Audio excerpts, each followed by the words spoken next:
मेरा नाम अनवर पठान है और जिस तरह से कश्मीर के पहलगांव के अंदर जो घटना हुई है उसकी हम कड़ी शब्दों में मजम्मत करते हैं और उनके परिवारजनों को हम शोक संवेदनाएं व्यक्त करते हैं। इसीलिए आज हम आतंकवाद का पुतला जला रहे हैं। पाकिस्तान मुर्दाबाद था, पाकिस्तान मुर्दाबाद है और मुर्दाबाद रहेगा। हिंदुस्तान जिंदाबाद था, जिंदाबाद है और जिंदाबाद रहेगा। जिस तरह उन्होंने हमारे भाई को गोली मारी है, प्रधानमंत्री जी से कहना चाहता हूँ कि आप हमें आदेश दीजिए। मैं बॉर्डर पे जाने के लिए तैयार हूँ। मेरा नाम अनवर पठान है, मैं मारने के लिए तैयार हूँ। जिस तरह उन्होंने हमारे भाइयों को सीने में गोलियां मारी हैं, नाम पूछकर या जाति के नाम पर नहीं मारी, उन्होंने दहशतगर्दी का जो आलम पेश किया है उसके खिलाफ मैं हूँ और आज हम आतंकवाद का पुतला दहन करूंगा। जी, मेरा नाम हाफिज अहमद शामिरी खुर्रम है। मैं ऑल इंडिया मुस्लिम त्योहार कमेटी का चेयरमैन हूँ।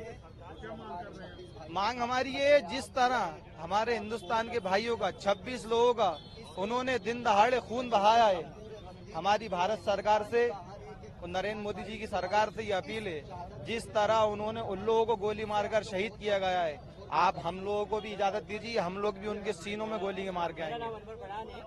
जी, मेरा नाम सैयद आबिद हुसैन, मैं एक सामाजिक कार्यकर्ता हूँ। मेरा कहना यह है कि ये बड़ी घटना है और ये इसको मतलब जबानों से बयान नहीं कर सकते और इसका हम खंडन करते हैं और भारत सरकार से मांग करते हैं कि जो लोग भी इसमें इन्वॉल्व हैं उनको उनके खिलाफ सख्त से सख्त कार्रवाई हो और जो भी सरकार इसमें फैसला ले रही है उस सरकार के फैसले के साथ हैं हम।